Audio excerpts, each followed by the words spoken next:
registered Republican. And if you look at the values that Mr. Rogers represented, it's influenced by his faith.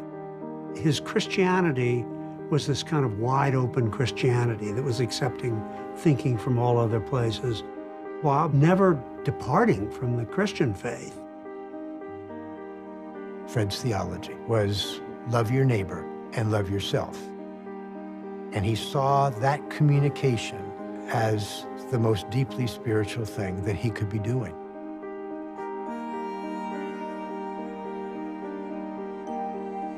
When I look at the camera, I think of one person. Not any specific person, but one person. It's very, very personal. The space between the television screen and whoever happens to be receiving it, I consider that very holy ground. A lot happens. A lot happens there.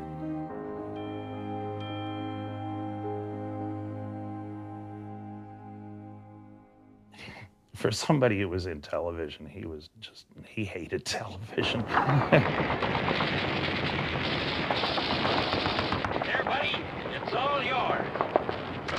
Wow, look at, hey, what about me? In this country, the child is appreciated for what he will be. He will be a great consumer someday.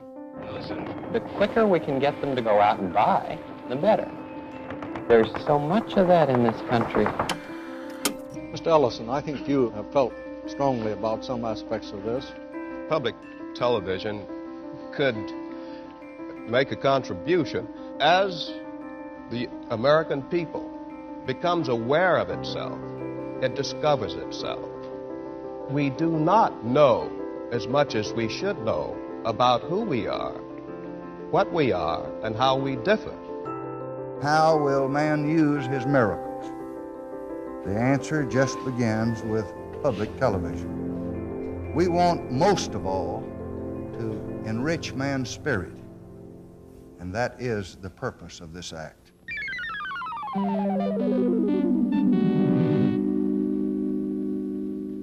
And then Nixon became president, and he wanted to cut the funding.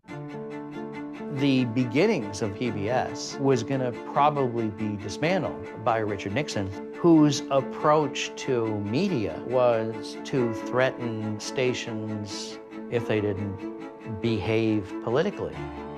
Nixon had a problem with his budget. He had to find money for the Vietnam War. It wasn't a lot of money in today's terms, but he wanted to cut the budget.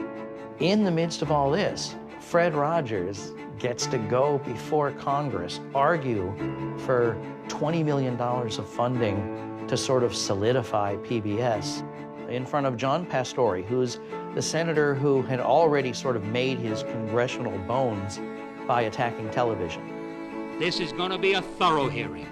This is going to be a hearing not to reach for a headline, but to reach for a result.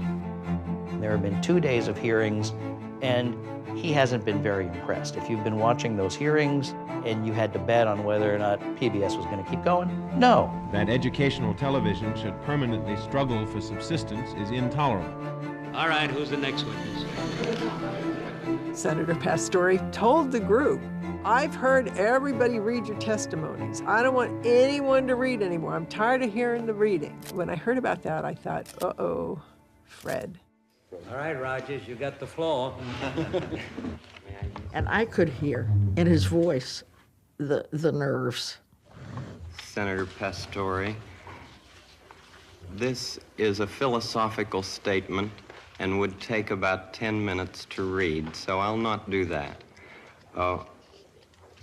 One of the first things that a child learns in a healthy family is trust, and I trust what you have said that you will read this. It's very important to me. I care deeply about children. My first children... Will it make you happy if you read it? I'd just like to talk about it, if it's all right. Sir. This is what I give. I give an expression of care every day to each child to help him realize that he is unique.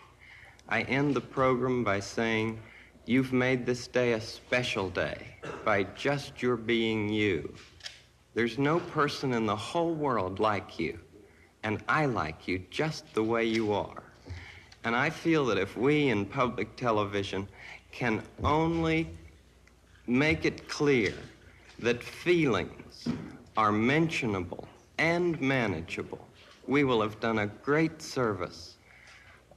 Could I tell you the words of one of the songs which I feel is very important? Yes. This has to do with that good feeling of control, which I feel that the children need to know is there. And it starts out, what do you do with the mad that you feel? And that first line came straight from a child.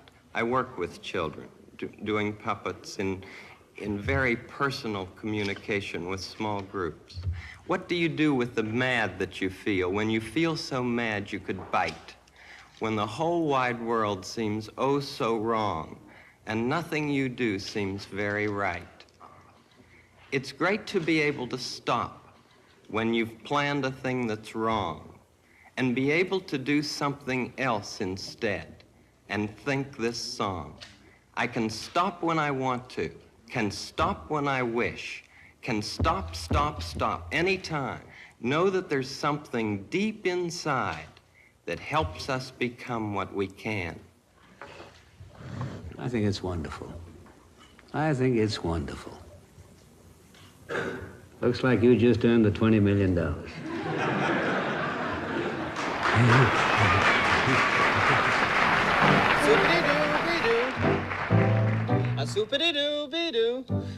Fred Rogers was easily the star of the show. And if children had votes, public television would be on Easy Street tomorrow. Oh, wow. Everything just sort of exploded. You know, suddenly there was press needing a path to our door. Good evening. I was in Pittsburgh a few days ago doing a bit of investigative reporting on a man named Fred Rogers. Meow, meow, meow, meow. Wonderful meow. Mr. Rogers does 10 different voices for 10 different puppets. Well, a copperhead is poisonous, is it not? He writes, he's the producer, he is the chief performer, and he is a marvel. Fred Rogers, as best I can tell, has managed to escape the calloused, the embittered, the negative aspects of being a public performer. He is doing the one thing in the world that he wishes to do, and he is, by any definition, a happy man.